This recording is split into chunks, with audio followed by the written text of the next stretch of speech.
তিনি কুলিয়া জয় জয় জয় জয় বলিয়া জয় পাই কাত তিনি কুলিয়া সচিদানন্দ কর কুল চন্দ্রমা সচিদানন্দ কর কুল চন্দ্রমা বসন্ত মঞ্জরি গলা মারিয়া জয় জয় জয় জয় বলিয়া জয় পাই কাত তিনি কুলিয়া জয় জয় জয় জয় বলিয়া জয় পাই কাত তিনি কুলিয়া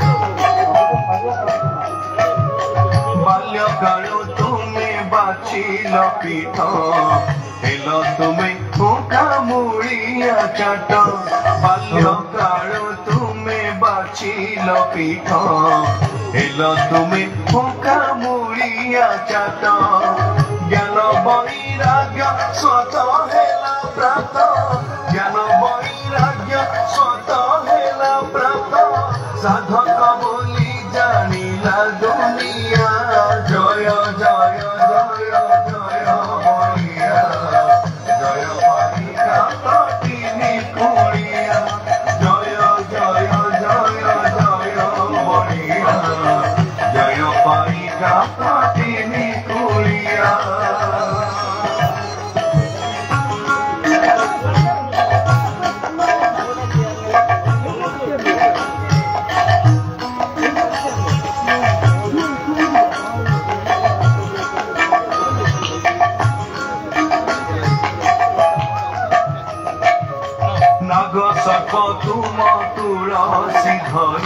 बर्तमान आपण संगीत शुणुता एवं आमर दुई संबर्धित व्यक्तित्व बर्तमान संबर्धना देवार समय आसमु जड़े होती श्री अनंत गोपाल पंडा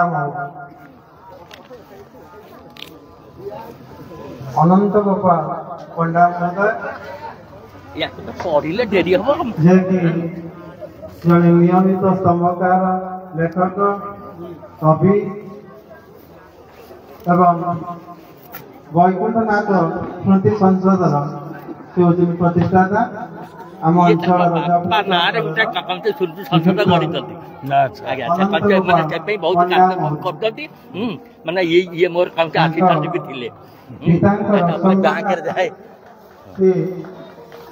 आज को 23 वर्ष ऊर्ध है वार्षिक श्राद्ध कार्यक्रम कर अवसर में अंचल विभिन्न व्यक्ति को अंचल श्री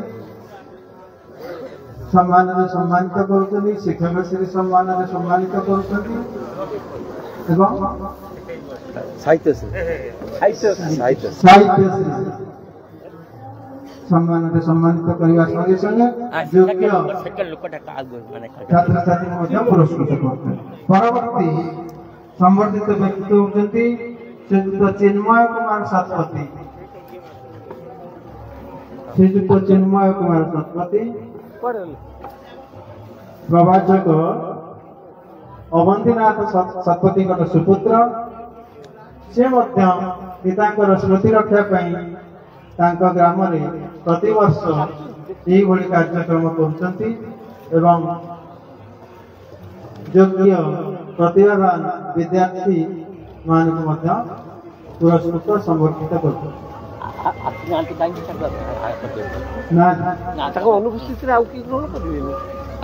बड़ दुखर कथा से आम पाखे पहुंची पारि ना जदि के निजर संपर्कीय था दायित्व न्यस्त कर मंचर तरफ समर्थना पत्र सम्मानित आम समय डेरी आम जो बसीचे प्रवचन शुणा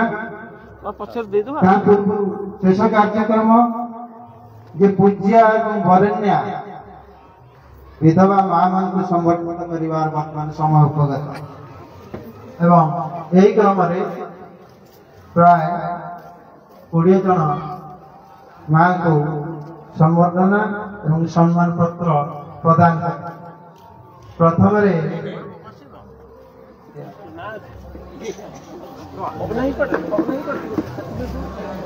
बर्तमान निरंजन भाई को अनुरोध करी से सर्टिफिकेट गुड़ के धरिक आस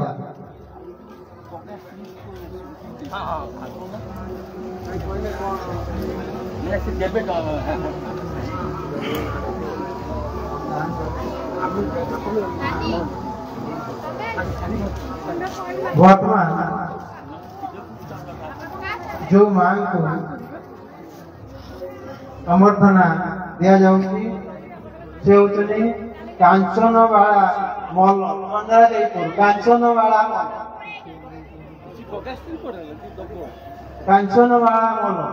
शीघ्र शीघ्र आसतु आम मुख्य कार्यक्रम डेरी हो कांचन वाला मल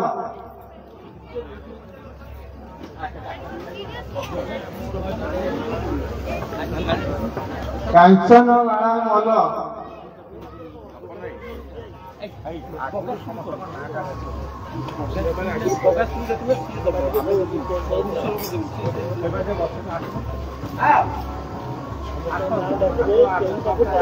कांचन वाला मल कौशल्या राउत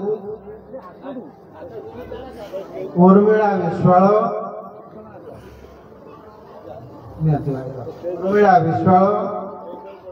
अहल्या बेहरा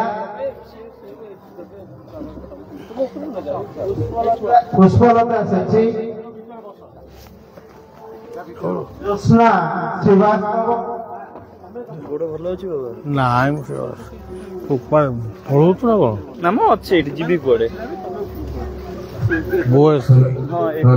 उर्मिला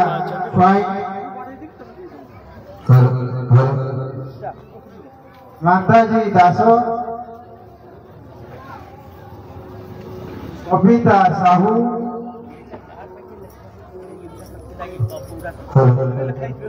सोमा पछाय लवणी पत्र पंचई मणिक स्वर्णलता जेना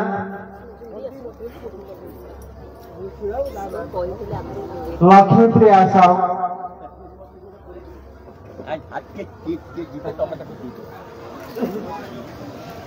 कनकलता राउ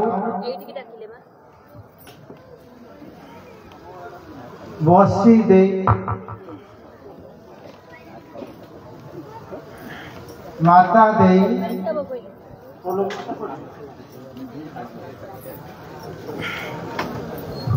सोला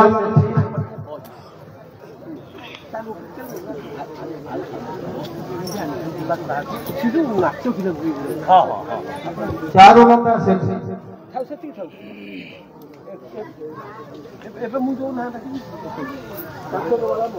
कांचन वाला मल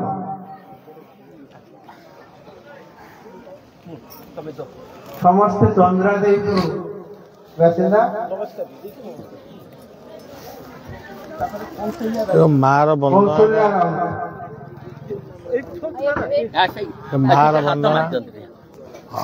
कौशल्या हे देवी आपण 10 महाविद्यांकर अन्यतम प्रदीप हेतु समस्त पूज्या और नमस्या पूज्य पूजक श्रीमद बलिया बाबा संस्कार क्रांति में आपणकर सदय अंशग्रहण एक सुस्थ समाज निर्माण में अत्यंत सहायक ये साधु उद्यम फलवती हो पारे समस्त प्रकार शुभ और मांगलिक कार्य आपणकर उपस्थिति एकांत काम्य आपण त्यागपूत जीवनचर्या लगी आपण को संवर्धित करिवार सुयोग पाइथिबारु अनुष्ठान विशेष भाव में गर्वित ए मर्म समस्त माँ मान को आम संवर्धित कौशल्या राउत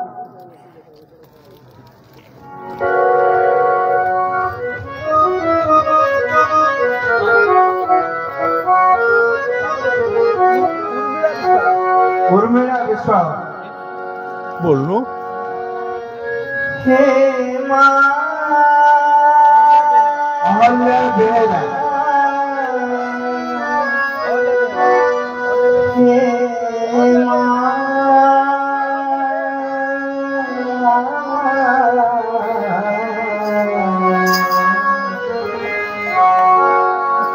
तो पुष्पलता सची तो त्वरूपी ओम तत्सत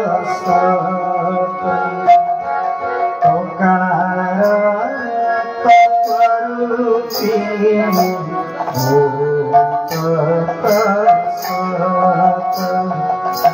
आत्मीय से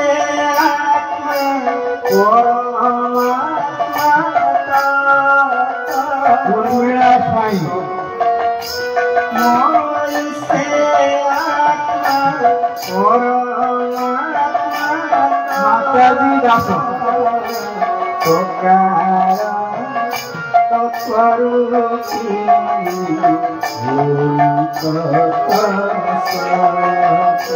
समस्त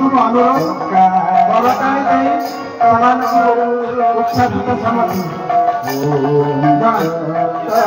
सफिता साहू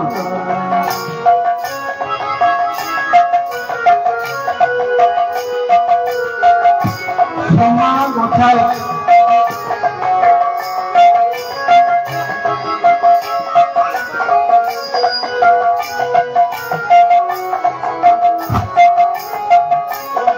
लवणी पात्र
अच्छा ये गोटे कला विकास केन्द्र गाँव खोली तार किसी पिला ମାନେ ଲାଷ୍ଟକୁ ରାଗିବେ ନା ଲାଷ୍ଟକୁ ସେ ନାଚିବେ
प्रिय ग्रामवासी वृंद एवं निमंत्रित अतिथि माने वर्तमान आमर समय उपगत होइछि बाबा ठारू आशीर्वाद शुणवा समय आसी आज शीर्षक होछि नमय नृसिंह चरण अनादि परम कारण भागवतर यही पद उपरे आधार करी आज कार्यक्रम आम समय गड़ी गड़ी चलुची बर्तमान आम बाबा को विनम्र अनुरोध करुचु से आम मान को भागवतर रस हमको आप्यायित कर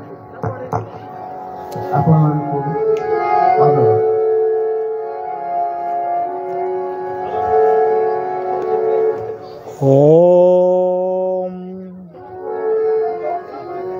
गणे नारायणे रुद्रे अम्बिके भास्करे तथा भिन्ना भिन्न न कर्तव्य त्वदेव।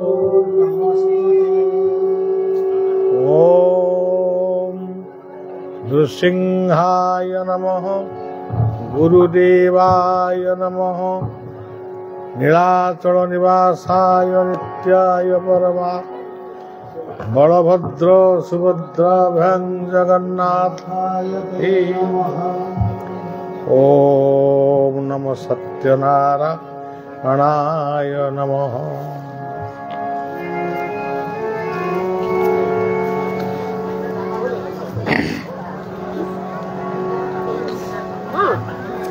चंद्रादेईपुर अति सुंदर नाथी।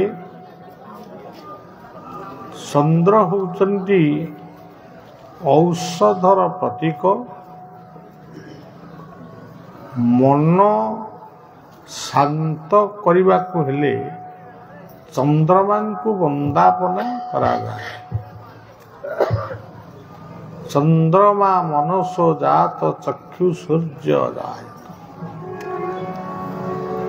ये ग्रामर नामटी होची चंद्रादेईपुर। तेणु चंद्रंक द्वारा औषध सृष्टि हुए। प्रथमे ये चंद्रादेईपुर ग्रामर बाटी पानी पवन को प्रणाम जनाऊँची। श्री श्री बेलेश्वर महादेव जहांक प्रांगण रे ये कार्यक्रम अनुष्ठित होउची। महादेव महात्मान महाजोगी महेश्वर महापाप हरं देव मंकाराय नमः। ओम नमः शिवाय महारुद्राय महाकाल रुद्राय बेलेश्वराय नमः। एवं बेलेश्वर युव परिषद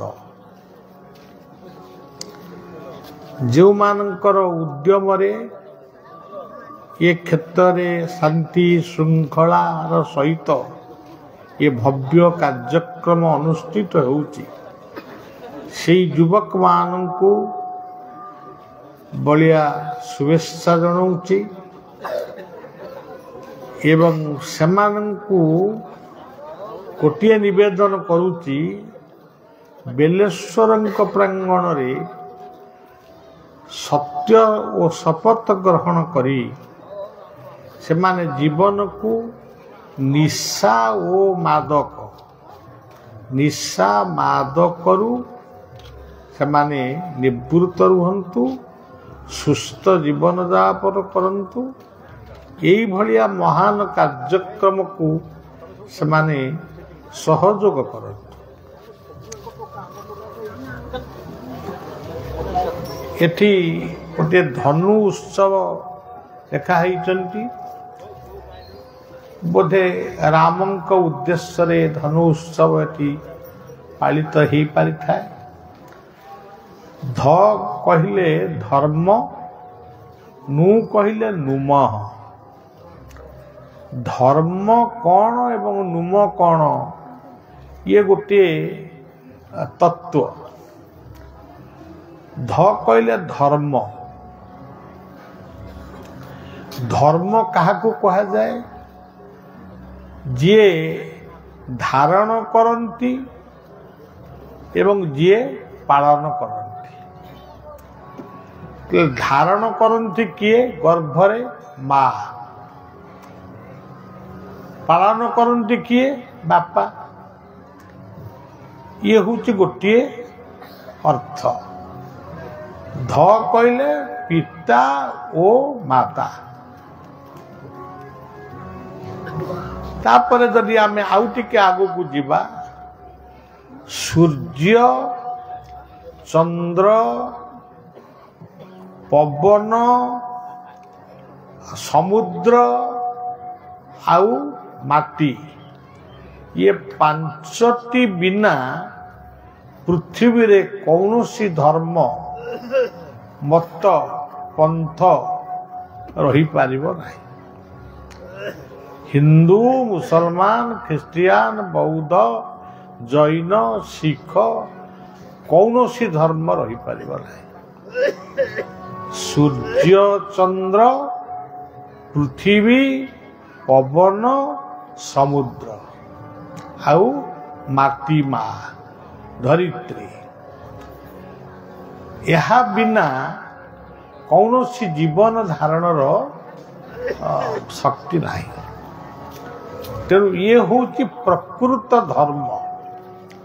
आमे जो धर्मर कथा बेले बेले कहूचु आमे अमुक धर्मर लोक, किंतु प्रकृत रे आमे यही पांचटी महाभूत को नहीं आमे विभिन्न धर्म उपासना इत्यादि आमे तैयारी करिछु। आमे तैयारी करिछु, धर्म तैयारी करि नाहंती कि भगवान मध्य तैयारी करि नाहंती। मनीष तार निजर मत को नहीं से विभिन्न धर्म विभिन्न मत विभिन्न पंथ सृष्टि करिछि।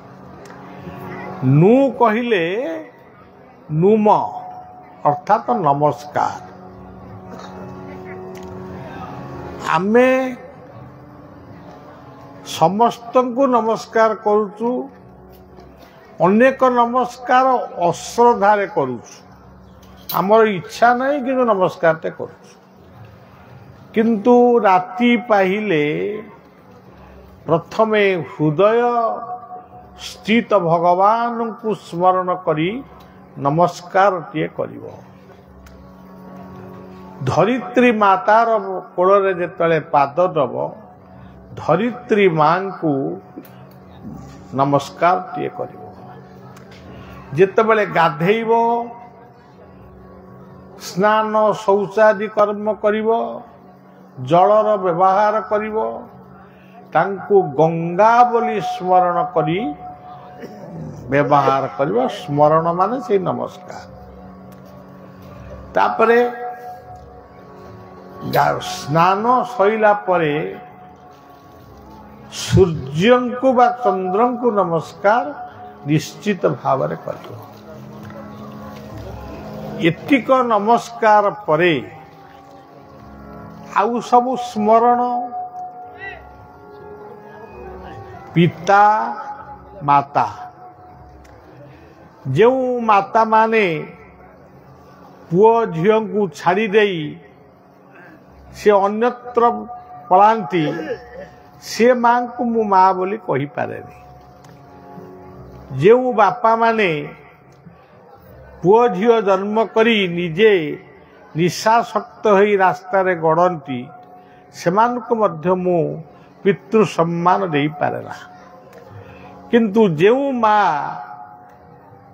कोଳରେ आमे जन्म आमे जेतेबेले जन्म हेलु मातृ कोଳରେ स्थान पाइलु। से कोळटा होउची हमर 5 स्टार होटल कहले भी चलिबो।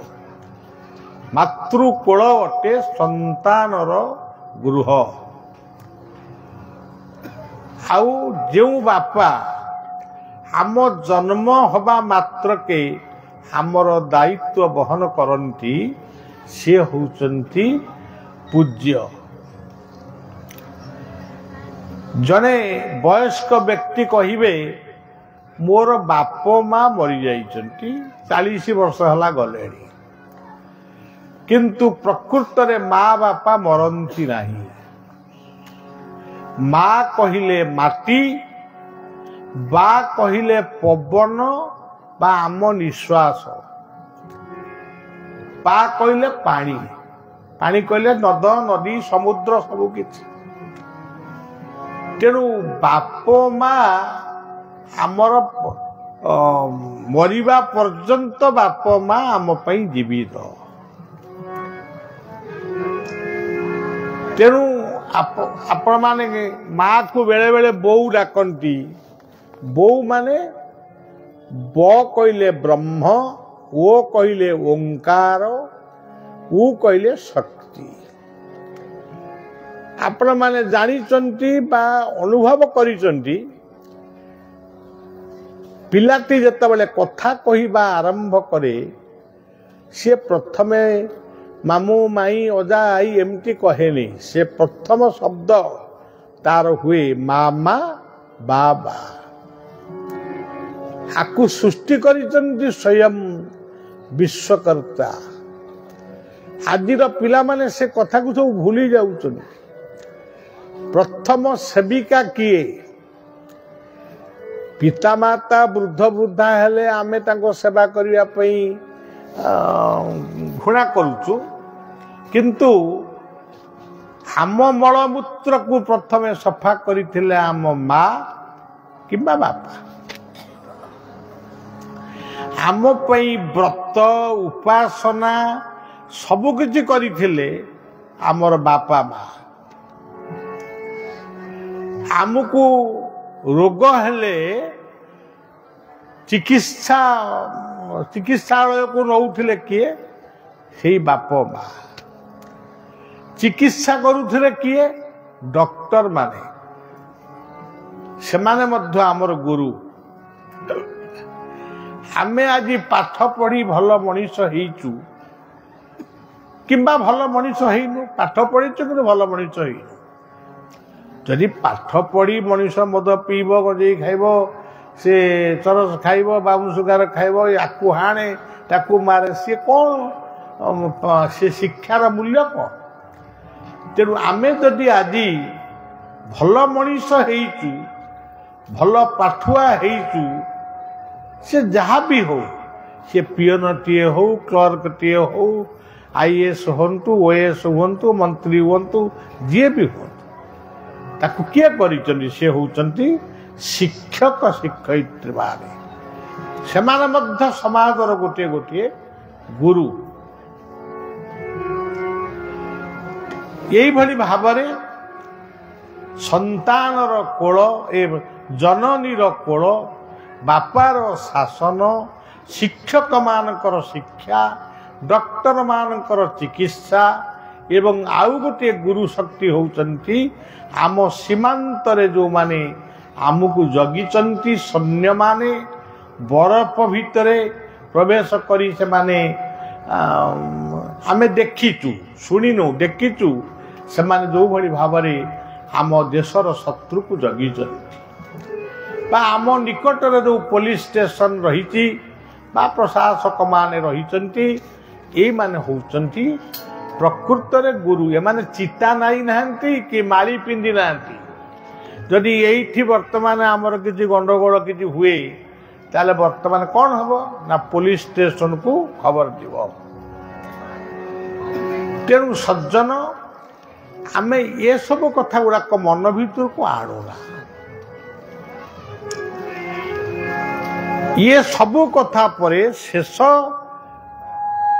शेष बा श्रेष्ठ होचंती सद्गुरु सद्गुरु किए जे भल कथा कहती जे सद्गुरु ता भी नुह कथा सहित जे भल काम करती जे आम हाथ धरी कान धरी आमको भूल बाटरू ठीक बाट को नहीं जानती से माने होचंती सद्गुरु तांकु ईश्वर रूप रे पितामाता को जेमती समस्त को मानुच सद्गुरु मान को मानो आउ जो माने व्यवसायी गुरु शिष्य हेले मु तुमको तमे मते लक्ष टंका दब जो माने माने मते ही पूजा करो आउ कहा को पूजा करो नहीं मते ही पूजा करो को मंदिर को जाओ नहीं ये सब कथा जो माने कहउचंती सेमान को बलिया ग्रहण करी पारे ना लेखा अच्छी भागवत भी लेखा अच्छी गुरु को नमणीब नर गुरुटी साक्षात ईश्वर आज प्रोफेसर दीनबंधु राउत से ତାଙ୍କୁ ଯେତେବେଳେ ବଳିଆ ପ୍ରଥମେ ଦେଖିଥିଲା ଜଣେ ରାମଚରିତ୍ର ମାନସର ପ୍ରବକ୍ତା ଥିଲେ, ଅଧ୍ୟାପକ ଥିଲେ। ପରବର୍ତ୍ତୀ ସମୟରେ ସେ କଲେଜର ଅଧ୍ୟକ୍ଷ ହେଲେ। ସାଲେପୁର ଅଞ୍ଚଳରେ ଯେଉଁ ଅନନ୍ତ ବଳିଆ ସେବା ସଂଘ ଗଢ଼ି ଉଠିଥିଲା ତାର ଦାୟିତ୍ୱକୁ ସେ ବହନ କରିଥିଲେ।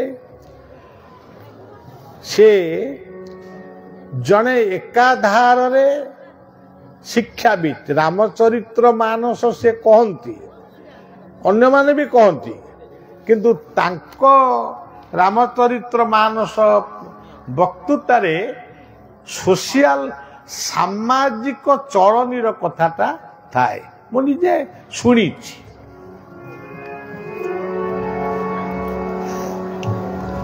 ତାପରେ ସେ ଜଣେ ସୁସଂଗଠକ। ଏଇ ଜାଗାକୁ ମଧ୍ୟ ମତେ ଥରେ ଆଣିଥିଲେ। ତାପରେ ସେ ଏଭଳି ଜଣେ ଭଲ ରାଇଟର, ଭଲ ପୋଏଟର, ଭଲ ଲେଖକ, ଜଣେ ଭଲ କବି, ଗୁରୁପ୍ରେମୀ। ସେ ମୋ ବିଷୟରେ ବହୁତ କଥା ଲେଖିଛନ୍ତି। ଆଜି ବି ଯେଉଁ ବହିଟି ଉନ୍ମୋଚନ ହେଉଛି, ଆମେ ଯେଉଁ ପତିହରା ମା ମାନଙ୍କୁ ଆଜି ସମ୍ମାନିତ କରୁଛୁ, ଏଇ ଆଦର୍ଶକୁ ନେଇ, ଏଇ ଆଦର୍ଶକୁ ସ୍ମରଣ କରେଇବା ପାଇଁ ଏ କାର୍ଯ୍ୟକ୍ରମ ହେଇଛି। ପୁଣି ଗୋଟେ ପୁସ୍ତିକା ମାଧ୍ୟମରେ ହେଇଛି, ଯାହା ସବୁଦିନ ପାଇଁ ଅମର ହେଇ ରହିବ।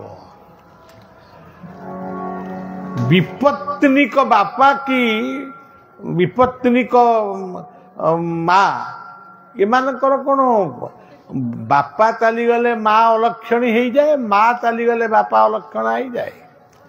ଶୁଦ୍ଧ, ଶ୍ରାଦ୍ଧ, ବ୍ରତ, ବିବାହ ଏସବୁ ସମୟରେ ଆମେ ପିତାମାତା, ସେଇଭଳି ପିତାମାତା ମାନେ କବାଟ କୋଣରେ ଲୁଚିକିରି ବସନ୍ତି।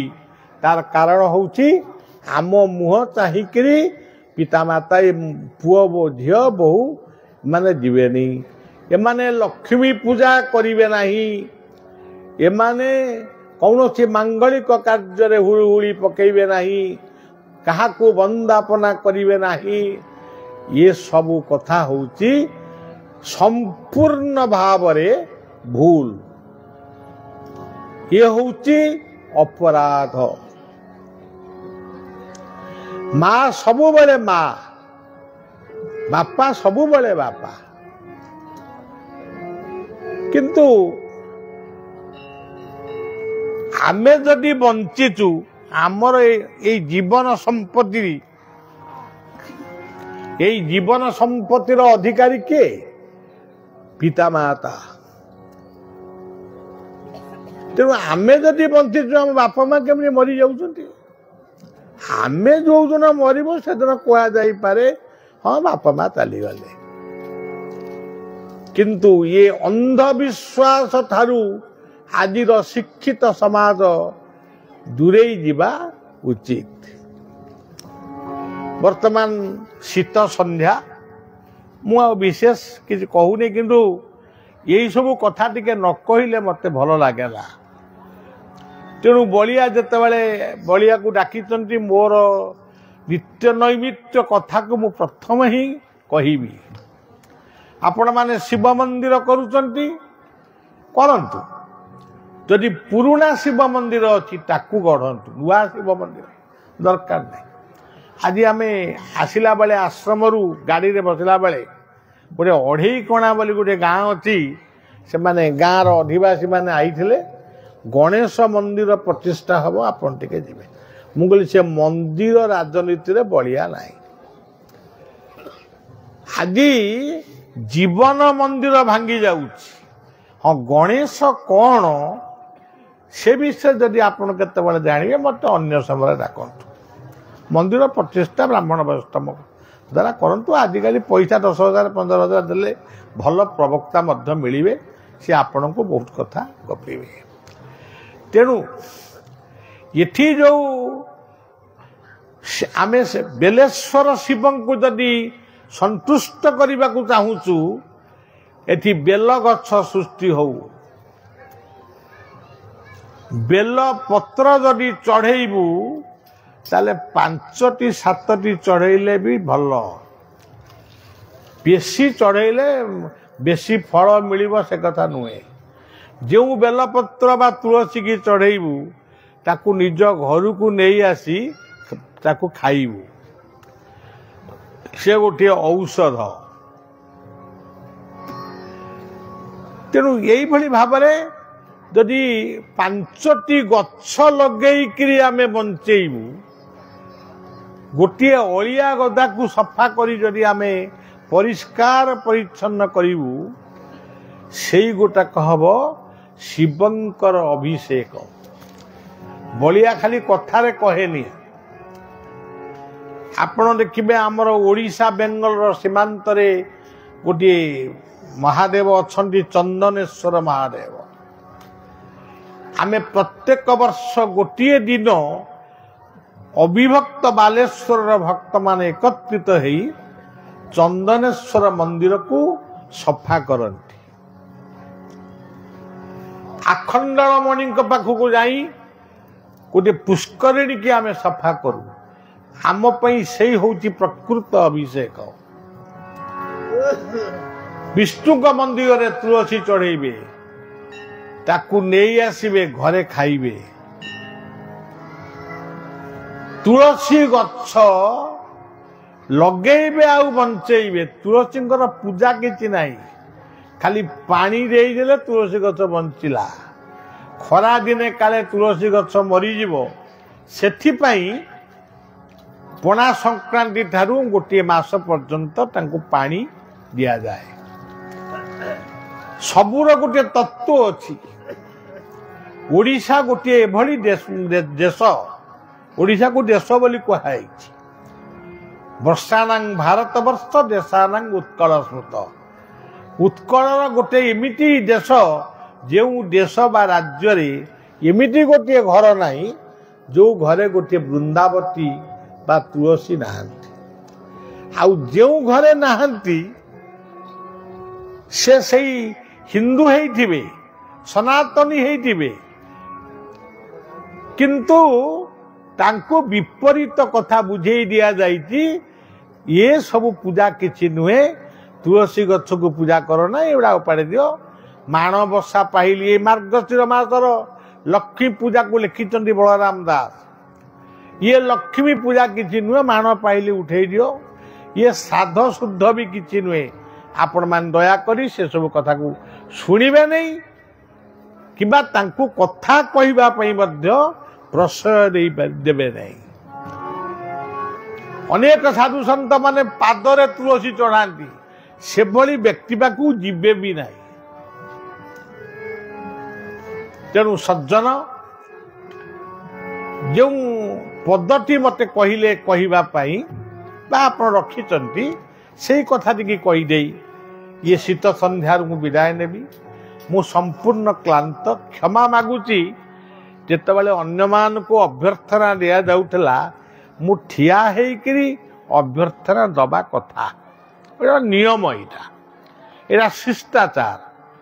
କିନ୍ତୁ ମୁଁ ଦେଇପାରୁନି, ଗୋଡ଼ଟା ମୋର ଟିକେ ମୋଡ଼ି ମାଡ଼ି ହେଇଯାଇଛି। ମୁଁ ଆଉ ଗୁରେଇଛି ଗୁଡ଼ାଏ କନା, ଡାକ୍ତର ପୁଅମାନେ ମୋର ସବୁ ଦେଇଛନ୍ତି ରେଷ୍ଟ୍ରିକ୍ସନ୍।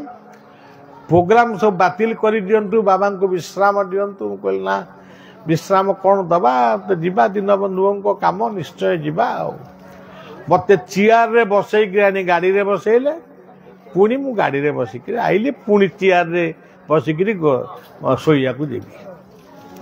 ହଉ, ନମଃ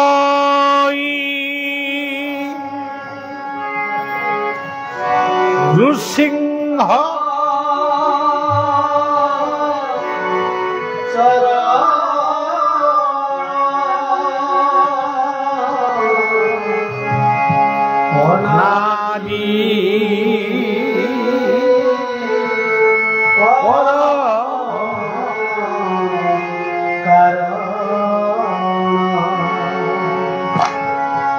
নমঃ নৃসিংহ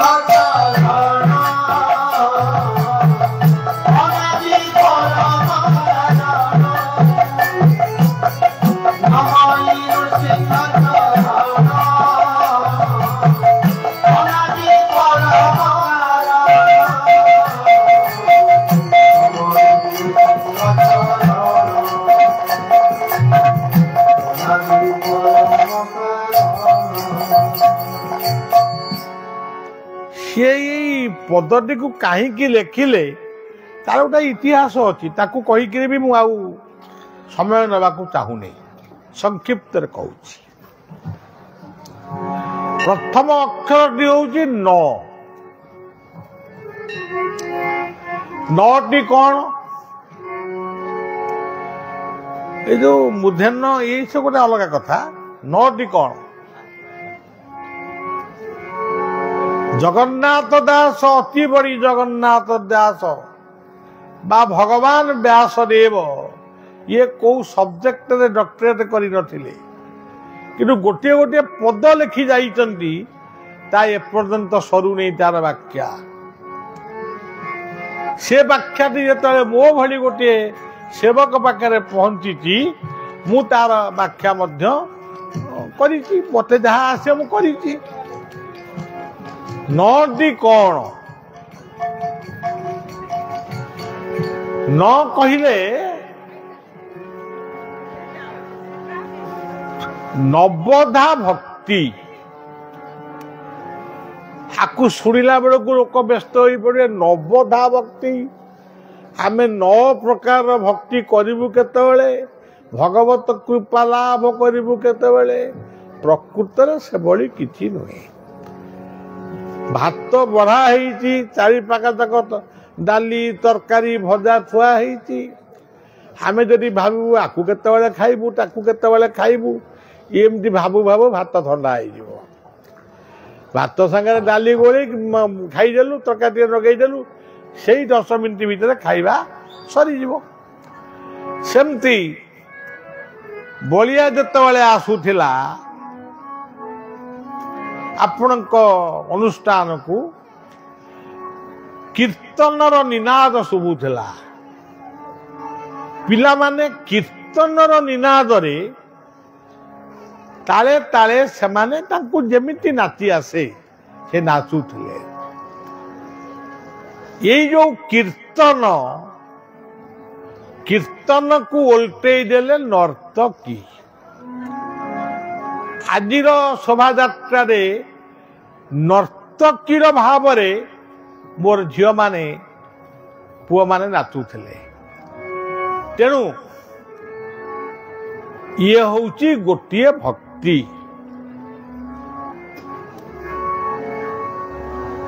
नवधा भक्तिर प्रथम भक्ति होउची श्रवणम आपण माने एठी शीत संध्या रे काई की बसी किछि भल कथा सुनिबा पाई मु गोटे भल मनुष्य न होई पारे किंतु कथाटा मु किछि मंद कहूनी मु भल कथा कहूची जी भल कथा शुणे सी हूँ गोटे भक्ति भल कथा आपण के रामायण कथा महाभारत कथा भागवत कथा कुरान कथा बाइबल कथा सी अलगा भल कथा धरतु बाप पुओ को कहूची तू कहीं राति 10टा बेले राति 10टा पर्यंत कहीं का बाजार रे थिलु कहीं एपर्यंत घर को आसी नथिलु ये भी भल कथा तेणु सज्जन भल कथा संध्या बेले पाठ पढ़ भल कथा भल मनर मनीष हुआ ये सब भल कथा तारी भितर भल कथा रामायण हो पारे महाभारत हो रामायण कथा खाली शुणिले कौन हो राम लक्ष्मण भरत शत्रुघ्न ये सब सीता ये सब मिलमिशिकी चलुले आमे कौन मिलमिशी चलुचे राम नाम करुचे किंतु आदर्श नहीं राम राम राम कहू अछु मुख रामंक आदर्श नाही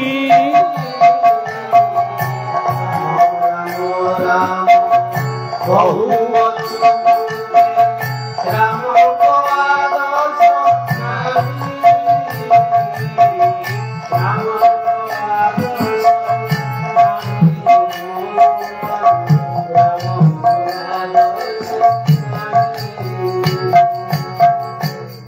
ଖାଲି ଶ୍ରୀରାମ ଜୟ ରାମ ଏମିତି କଣ କହିଲେ ହବ? ଗୋଟେ ଆଦର୍ଶକୁ ନେବାକୁ ପଡିବ ନା। ଆଉ ଶ୍ରବଣମ୍ କୀର୍ତ୍ତନମ୍, କୀର୍ତ୍ତନ କହିଲେ ଆଜି ଆପଣ ମାନେ ଯେମିତି ନାମ କୀର୍ତ୍ତନ କଲେ, ମୁଁ ବର୍ତ୍ତମାନ ଯଦି କୀର୍ତ୍ତନ କରିବି ଆପଣ ମାନେ ବି ସମସ୍ତେ ମୋ ସହିତ କୀର୍ତ୍ତନ କରିବେ। हे रघुपति राम सीता हे रघुपति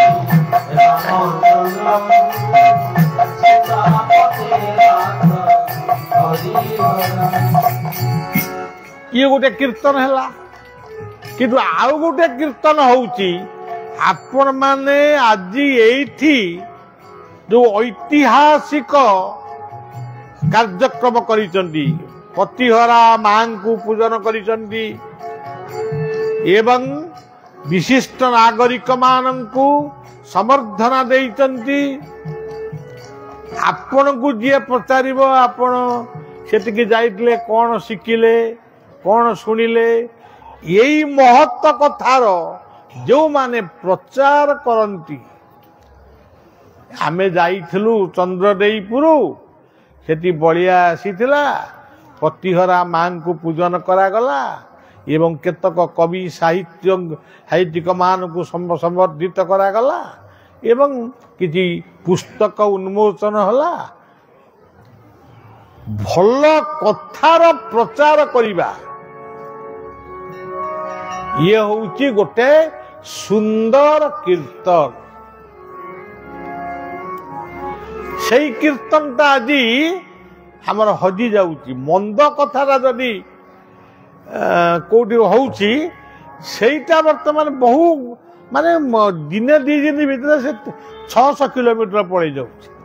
किंतु भल कथा चंद्रदेईपुर रे आज यही महत्व उत्सवर कथा यही अंचल हुए तो जानिब, तापर अन्य माने कई बुझिया को भी चेष्टा करिवेनी। श्रवणम कीर्तनम विष्णु स्मरणम, भल कथा को मझिरे मझिरे टिके मने पकांतु। मु चंद्रदेईपुर जाइथिली, यही कथाटा को शुणी थिली। जदि मने न पकईबे, यहीठू शुणिले यहीठू गले यहीठू गला, ताहले ये कथा गपिबार किछि मूल्य नहीं। खाली ठंडा राति रे ठंडा काश हवा पई आमे एठी बइछु। स्मरणम, जे गोटे स्मरण होउची, आमे स्मरण जो कथा एतले पड़े सेतले आमर सब प्रवक्ता माने कहते मु सुनिची, गज स्मरण करिथिला, मुर्गुणी स्मरण करिथिला, द्रौपदी स्मरण करिथिला, दासिया स्मरण करिथिला, बंधुआ स्मरण करथिला। सी तांकर स्मरण करथिले, भक्त हेले। आमे कौन हबा? आमे कौन? आमे जदि राति पाइले सिगारेट को स्मरण करिबा, गुटुका को स्मरण करिबा, मद पीवा को स्मरण करिबा, कहा बाड़ी रे कुकुड़ा आज को मोड़ी किरी खाइया को स्मरण करिबा, ताले आमे की मनीष हबा? आमे जदि क्षीर पीबा, फल खाइबा, सर लवणी खाइबा, ताहले सी गोटे कथा। तेणु स्मरण, भल कथा को स्मरण कर। श्रवणम कीर्तन विष्णु स्मरणं पाद सेवन। पाद सेवन किए केउ पुत्र बापांक पाद सेवा करुछि, किए मां को पाद सेवा करुछि, किए जमा किछि करूनी, किए बड़ भाई पाद सेवा करुछि। आपण अनंत सज्जा मूर्ति देखिथिबे, अनंत सज्जा मूर्तिर शेष ମା ଲକ୍ଷ୍ମୀ ଭଗବାନ ବିଷ୍ଣୁଙ୍କର ପାଦ ସେବା କରୁଛନ୍ତି। ଆଚ୍ଛା, ଆମେ ପ୍ରକୃତରେ କାହା ଦେହ ମୁଣ୍ଡ ଟିକେ ଖରାପ ହେଲେ ଟିକେ ମୁଣ୍ଡକୁ କିଏ ଚିପି ଦଉଛି କି? ପେନ୍ କିଓର ଟାବଲେଟ୍ ଗୋଟେ ଆଣିକି ଦେଇଦିଅ, ସେ ଭଲ ହେଇଯିବ। ତେଣୁ ପାଦ ସେବନମ୍, ଆଉ ଗୋଟିଏ ପାଦ ସେବନ ହଉଛି ଗୁରୁ ଗୋବିନ୍ଦେ ଦିଅ ମନ।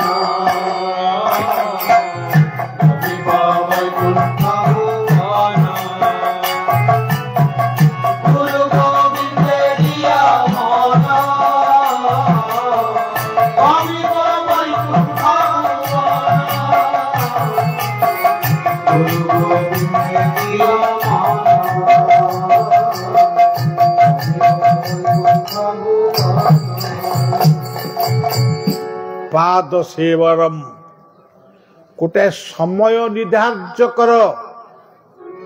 ମୁଁ ଏତିକି ବେଳକୁ ମୋର ଇଷ୍ଟଙ୍କୁ, ମୋର ଗୁରୁଙ୍କୁ ମୁଁ ଟିକେ ଚିନ୍ତନ କରିବି। ଯଦି ଚିନ୍ତନ ନ କରିବ, ତମେ ଗୋଟାଏ ସମାଜର ଚୋର ସହିତ ସମାନ ହବ।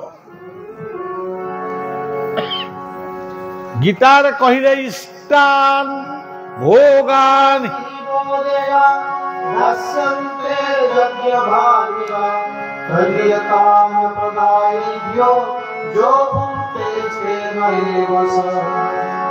ଯୋଉଠି କଣ ଖାଉଛ ଖାଅ, କିନ୍ତୁ ଇଷ୍ଟଙ୍କୁ ସ୍ମରଣ କର। ମୋଟର ସାଇକେଲ ଟେ ଚଲେଇଲ, ଆରମ୍ଭ କଲ, କି ଗାଡିଟିଏ ଚଲେଇଲ, ସାଇକେଲ ଟିଏ ଚଲେଇଲ, କିମ୍ବା ଅନୁକୂଳ କରି ପାଦରେ କୁଆଡେ ଚାଲିକିରି ଗଲ, ଇଷ୍ଟ ସ୍ମରଣ କର। ଭୂଷ ଭାଷ ଯାଅନି। ଭାଗବତରେ କହିଲେ ଯେ ନିତ୍ୟ ଇଷ୍ଟ ଧର୍ମ ପାଳେ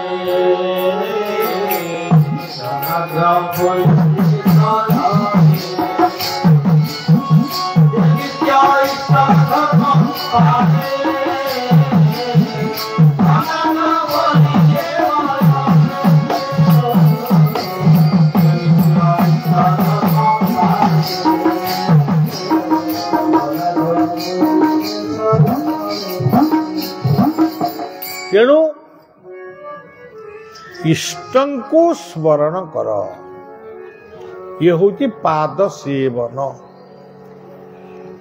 ଆଉ ଗୋଟିଏ ପାଦ ସେବନ ହଉଛି ଗୁରୁଜନ ହୁଅନ୍ତୁ, ଲଘୁଜନ ହୁଅନ୍ତୁ, ତାଙ୍କର ରୋଗ ହେଲା କି କିଛି ଅସୁବିଧା ହେଲା, ଠିକ୍ ସମୟରେ ତାଙ୍କୁ ଔଷଧ ଦିଅନ୍ତୁ, ଠିକ୍ ସମୟରେ ତାଙ୍କୁ ଖାଇବାକୁ ଦିଅନ୍ତୁ, ଶୋଇବା ପାଇଁ ବିଛଣା ଦେଇ ଦିଅନ୍ତୁ। ଇଏ ହଉଛି ଆହୁରି ବଡ଼ ପାଦ ସେବନ। ଶ୍ରବଣଂ କୀର୍ତ୍ତନଂ ବିଷ୍ଣୁ ସ୍ମରଣଂ ପାଦ ସେବନମ୍ ଅର୍ଚ୍ଚନମ୍। ଖାଲି ଗୁଡାଏ ପୂଜା କରି ପକେଇଲେ ଅର୍ଚ୍ଚନା ନୁହେଁ, ଅର୍ଚ୍ଚନମ୍। ଆଜି ଆମେ କଣ ଖାଇବା? ଯାହା ଖାଇବା ସେଇଟା କୋଉ ପ୍ରକାରର ଖାଦ୍ୟ? ସାତ୍ବିକ ନା ରାଜସିକ ନା ତାମସିକ? ଆଚ୍ଛା, ଯୋଉ ଖାଦ୍ୟ ଖାଉଛ ଖାଅ, ସେ ଖାଦ୍ୟର ଗୁଣଟାକୁ ବି ଜାଣିବା ଦରକାର। ଅର୍ଚ୍ଚନମ୍। ଆପଣମାନେ ଦେଖିଥିବେ, ପୁଅ ଝିଅ ଯଦି ଖାଇ ବସିଥିବେ, ଅନେକ ମା ଅଛନ୍ତି, କାହିଁକି ତୁ ଆଜି ବେଶୀ ଖାଇଲୁ ନାହିଁ, ତାର କାରଣଟା ପଚାରିବେ। ସେ ହଉଛି ଅର୍ଚ୍ଚନ। ଆଜି ଯଦି ବୟସ୍କ ଲୋକମାନଙ୍କର ବ୍ଲଡ ପ୍ରେସର ହେଇଛି ବା ଡାଇବେଟିସ୍ ହେଇଛି, ତାଙ୍କୁ ଯଦି ଠିକ ସମୟରେ ଔଷଧ ନଦେଲ, ତାହେଲେ ତମେ ଯେତେ ଠାକୁର ପୂଜା କଲେ ବି କୋଉ ଠାକୁର ତମକୁ କିଛି ଦେବେନି। ଇଏ ହଉଛି ଅର୍ଚ୍ଚନ। ଶ୍ରବଣଂ କୀର୍ତ୍ତନଂ ବିଷ୍ଣୁ ସ୍ମରଣଂ ପାଦ ସେବନମ୍। ତାପରେ ହେଲା ଅର୍ଚ୍ଚନ। ଆଉ ଗୋଟିଏ ଅର୍ଚ୍ଚନ ହେଲା ତୁଳସୀ ମୂଳରେ ପାଣି ଦିଅ, ତୁଳସୀଙ୍କୁ ପ୍ରାର୍ଥନା କର। ଜଣଙ୍କର ସନ୍ତାନ ନଥିଲା, ତାଙ୍କୁ ଜଣେ ସାଧୁ କହିଥିଲେ ତୁଳସୀ ମୂଳରେ ପାଣି ଦଉଥା, ତୁଳସୀଙ୍କ ଦୟା ହେଲେ ତୋର ସନ୍ତାନ ହେବ। ତୁଳସୀ ମୂଳରେ ପାଣି ଦଉ ଦଉ 12 ବର୍ଷ କି 11 ବର୍ଷ କଟିଗଲା। ଦିନେ ହଠାତ୍ ଗୋଟେ ତୁଳସୀ ଗଛରୁ ଗୋଟେ ପତ୍ର ଝଡ଼ି ପଡ଼ିଲା। ସେଇ ପତ୍ରଟିକୁ ଯେତେବେଳେ ତା ସ୍ତ୍ରୀକି ସେ ଦେଇଛନ୍ତି, ତାପରେ ତାଙ୍କ ସ୍ତ୍ରୀ ଗର୍ଭବାସ ହେଲେ। ତେଣୁ ତୁଳସୀ ସର୍ବଭୂତାନାଂ ମହାପାତକ। ଘରୁ ବାହାରିଲେ ଅର୍ଚ୍ଚନମ୍, ଘରର ଇଷ୍ଟ ଯୋଉଠି ପୂଜା ଆପଣ ମାନେ କରୁଛନ୍ତି ତାଙ୍କୁ ଦର୍ଶନ କଲେ, ତୁଳସୀଙ୍କି ଟିକେ ପ୍ରଣାମ କଲେ, ପିତାମାତାଙ୍କୁ କହିଲେ ମୁଁ ଅମୁକ ଜାଗାକୁ ଯାଉଛି, ଯଦି ବାଟରେ ଗାଁ ଠାକୁରାଣୀ ପଇଲେ କି ଶିବ ମନ୍ଦିର ପଇଲା ତାଙ୍କୁ ବି ସ୍ମରଣ କରିବେ। ଆଉ କିଛି ନ କଲେ କ'ଣ ହବ? ଖାଲି ଆମେ ଠାକୁର ପୂଜା କରିକିରି ପୁଳାଏ ପୁଳାଏ ଫୁଲ ତୋଳି ତାକୁ ଗୁଡ଼ାଏ ସଜେଇ ସାଜେଇକିରି ଖାଲି ଦୁର୍ଗନ୍ଧ ସୃଷ୍ଟି କରୁଛୁ। ଅର୍ଚ୍ଚନମ୍ ଶ୍ରବଣମ୍ କୀର୍ତ୍ତନଂ ବିଷ୍ଣୁ ସ୍ମରଣଂ ପଦ ସେବନମ୍ ଅର୍ଚ୍ଚନଂ ବନ୍ଦନମ୍ ଦାସ୍ୟ। ଅର୍ଚ୍ଚନା କରିବା ଦ୍ୱାରା ଅନେକ କହନ୍ତି ହିନ୍ଦୁମାନେ ବହୁତ ପୂଜା କରୁଛନ୍ତି। ଏଇଟା ପୂଜା ନୁହେଁ। ପୂଜାଟି ଆରମ୍ଭ ହେଲା ଶେଷ ପର୍ଯ୍ୟନ୍ତ ଆମେ ଜବରଦସ୍ତି ମନକୁ ସ୍ଥିର କରି ପାଣି ଛିଞ୍ଚିବୁ, ଫୁଲ ଦେବୁ, ଚନ୍ଦନ ଦେବୁ, ଧୂପ ଦେବୁ, ଦୀପ ଦେବୁ, ନୈବେଦ୍ୟ କରିବୁ, ଆରତି କରିବୁ, ପ୍ରଣାମ କରିବୁ। ଏ କେତେ ମିନିଟ୍ ଗତ ହେଇଯାଉଛି। ଯଦି କହିବ 5 ମିନିଟ୍ ବସି ଧ୍ୟାନ କର, ମାନେ ମୋ ମୁଣ୍ଡ ବିନ୍ଧୁଛି ଉପାରିବି। କିନ୍ତୁ ଅର୍ଚ୍ଚନା କରାଯାଏ କେବଳ ମନର ଏକାଗ୍ରତା ସୃଷ୍ଟି କରିବା ପାଇଁ। ତାମାନେ ପୁଳାଏ ଫୁଲ ତୋଳିବୁ, ପୁଳାଏ ତୁଳସୀ ତୋଳିବୁ, ସେସବୁ ନୁହେଁ। ଅର୍ଚ୍ଚନମ୍, ତାପରେ ବନ୍ଦନମ୍। ବନ୍ଦନମ୍ ଆଜିର ପିଲାମାନେ କ'ଣ କରୁଛନ୍ତି ମୁଁ ଜାଣିନି। ସ୍କୁଲ କଲେଜରେ ପ୍ରଥମେ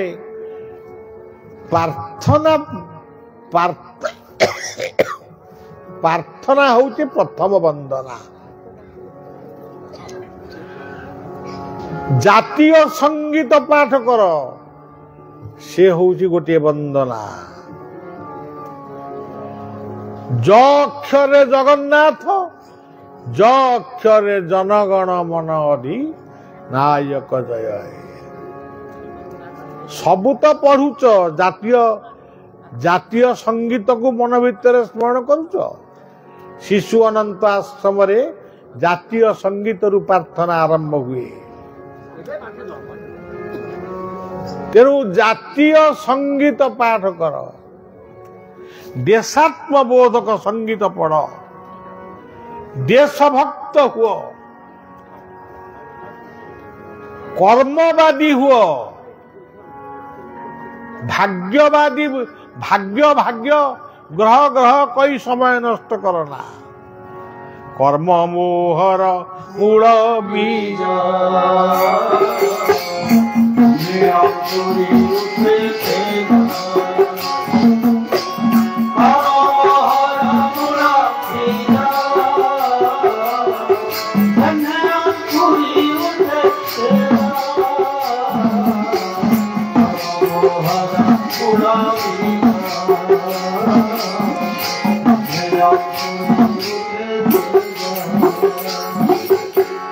ହନୁମାନଙ୍କୁ ଏଠି ରଖିଛନ୍ତି।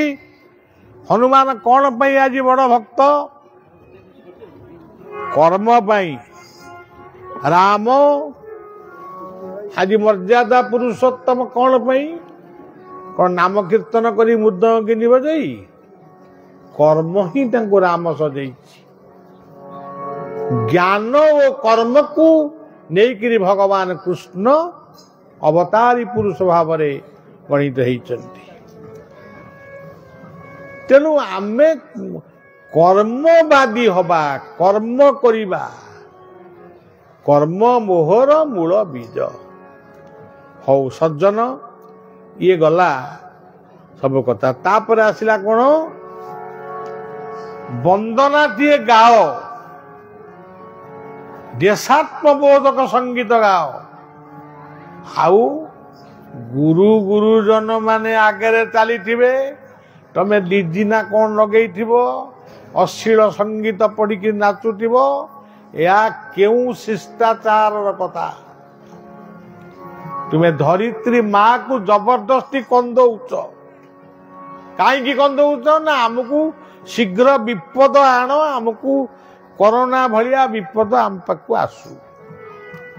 କାହିଁ ଭକ୍ତି ସଙ୍ଗୀତରେ ନାଚି ହବନି, ପଲ୍ଲୀ ସଙ୍ଗୀତରେ ନାଚି ହବନି, ଦେଶାତ୍ମବୋଧକ ସଙ୍ଗୀତରେ ନାଚି ହବନି, ଅଶ୍ଳୀଳ ସଙ୍ଗୀତ ସେଇଥିରେ ନାଚୁଛ, ପୁଣି ମଦ ପିଇକି ନାଚୁଛ।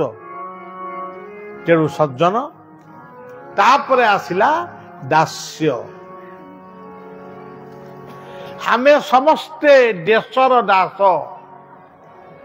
ଆମେ ସମସ୍ତେ ବାପ ମା ପୁଅ ଝିଅଙ୍କର ଦାସ। ପୁଅ ଝିଅଙ୍କର ଦାସ ହଉଛନ୍ତି ବାପ ମା, ବାପ ମାଙ୍କର ଦାସ ହଉଛନ୍ତି ପୁଅ ଝିଅ। ଆମେ ସମସ୍ତେ ଦାସ। ଆମେ ସରକାରୀ ବେସରକାରୀ ଯେଉଁ କାମ କରୁଛୁ ଠିକ ଭାବରେ କରିବୁ। କର୍ମେ ଈଶ୍ୱର ଯାହା ଦେବ,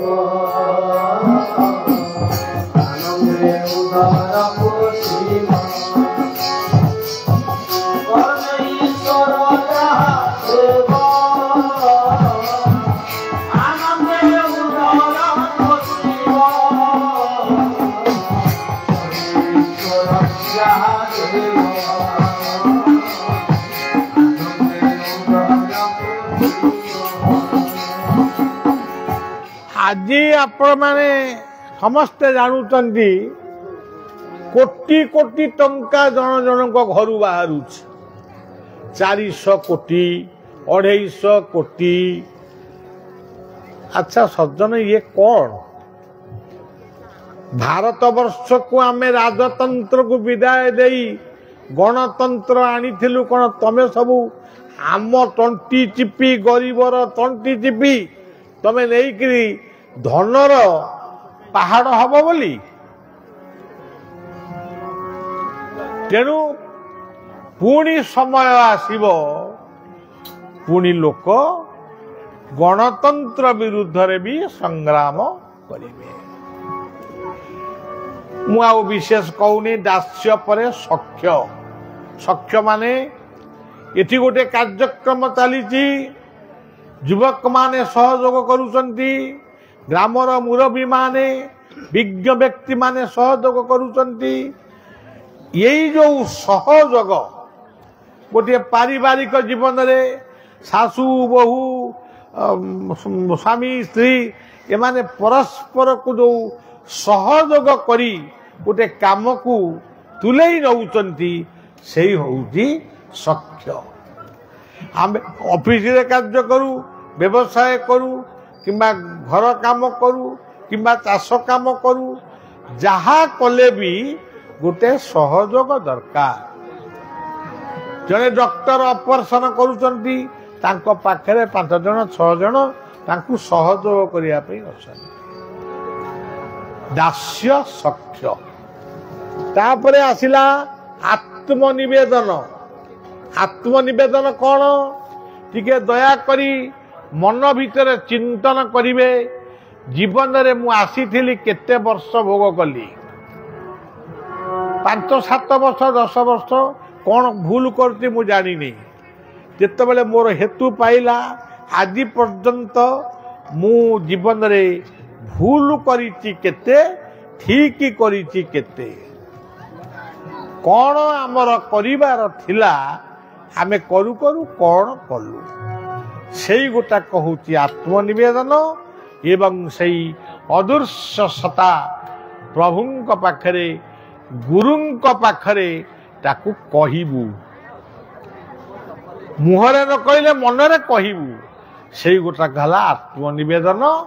ନମୋଇ ନୃସିଂହ ଚରଣର 9 ଅକ୍ଷର। 9 ଅକ୍ଷର ପରେ ମ କହିଲେ 4 ପ୍ରକାରର ମ।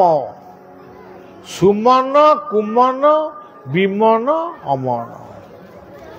ଏଠି ଆପଣ ମାନେ ବସିଛନ୍ତି ସୁମନ, ସୁନ୍ଦର ମନ ନେଇ ବସିଛନ୍ତି। ଅମନ ଯେତେବେଳେ ଆପଣ ଧ୍ୟାନ ଯୋଗ ବା ଆପଣ ମାନେ ଅନ୍ତର୍ନିହିତ ଭାବରେ ଆନ୍ତରିକତାର ସହିତ କାର୍ଯ୍ୟ କରିବେ, ସେଇଟା ହେଉଛି ଅମନ। କୁ କହିଲେ ପୃଥିବୀ ବିଶ୍ୱର ଶାନ୍ତି ପାଇଁ ଯେତେବେଳେ କାମ କରିବେ, ସେଇଟା ହେଉଛି କୁମନ। ବିମନ ଯେତେବେଳେ ଗୋଟିଏ କର୍ମ ସରିଲା ପରେ ଆଉ ଗୋଟିଏ କର୍ମକୁ ନିର୍ବାଚନ କରିବେ, ସେଇଟା ହେଉଛି ବିମନ। ନମୋ ନୃସିଂହ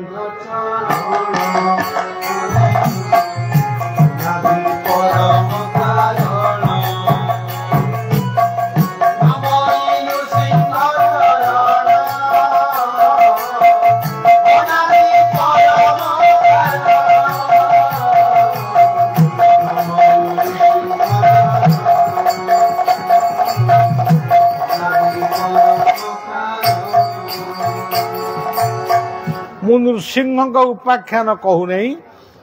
ନୃସିଂହ କହିଲେ ଚାରୋଟି ମହାଶକ୍ତି କି ବଳିଆ ନୃସିଂହ କହେ। ଏକରେ କୃଷକ, ଦୁଇରେ ଶିକ୍ଷକ, ତିନିରେ ଚିକିତ୍ସକ, ଚାରିରେ ହେଉଛନ୍ତି ସୈନିକ। ଆଉ କିଏ ଲେଖକ, ଯେଉଁମାନେ ଭଲ ଭଲ ଲେଖା ଲେଖୁଛନ୍ତି, ଯେଉଁମାନେ ଭଲ ନୃତ୍ୟ ପରିବେଷଣ କରୁଛନ୍ତି, ଭଲ ସଙ୍ଗୀତ ଗାଉଛନ୍ତି, ଭଲ ବ୍ୟବସାୟ କରୁଛନ୍ତି, ଏଇମାନେ ହେଉଛନ୍ତି ନୃସିଂହ। ଆଉ ଶ୍ରେଷ୍ଠ ନୃସିଂହ ହେଲେ ଗୁରୁ। ଆଉ ତେଣୁ ସଜ୍ଜନ ଏଇଭଳି ଭାବରେ ଇଏ ଭାଗବତର ପଦକଟିକୁ ବୁଝେଇବାକୁ ଗଲେ 3-4 ଘଣ୍ଟା ସମୟ ଲାଗିବ। ଖରାଦିନ ହେଇଥାନ୍ତା, ଆମେ 5ଟା ବେଳୁ କି 6ଟା ବେଳୁ କାର୍ଯ୍ୟ ଆରମ୍ଭ କରିଥାନ୍ତେ, ଗୋଟେ ବନେଇ ଚୁନେଇକିରି କୁହା ହେଇଥାନ୍ତା, ଆପଣମାନେ ବସି ଶୁଣିଥାନ୍ତେ।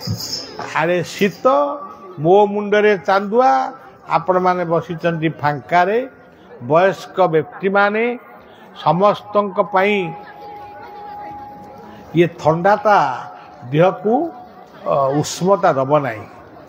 ତେଣୁ କଥାକୁ ମୁଁ ବିଶେଷ ଆଉ କହିବାକୁ ଚାହୁଁନାହିଁ। ପିଲାମାନେ, ଏ ଯେଉଁ ପିଲାମାନେ ମୋର ଝିଅମାନେ, ପୁଅ ଝିଅମାନେ ନାଚୁଥିଲେ, ସେଇମାନଙ୍କୁ ବୋଧେ ଟିକେ ସମର୍ଦ୍ଧିତ କରାଯିବ। ବହୁତ ଭଲ କଥା।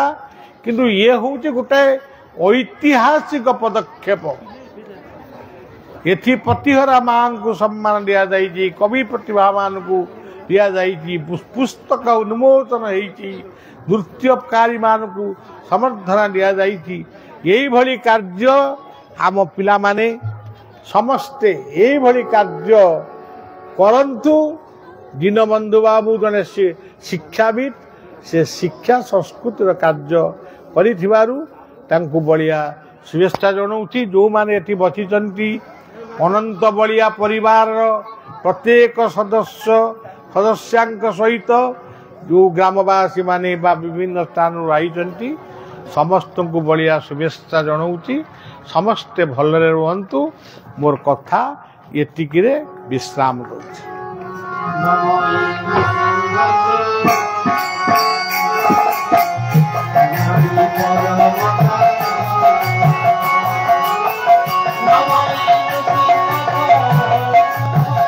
ଇଏ ମୋର ଗୋଟେ ସାଙ୍ଗ, ବୈଦିକ ବ୍ରାହ୍ମଣ, ସେ ଗୋଟେ ହାତରେ ତିଆରି କରିକି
राधे।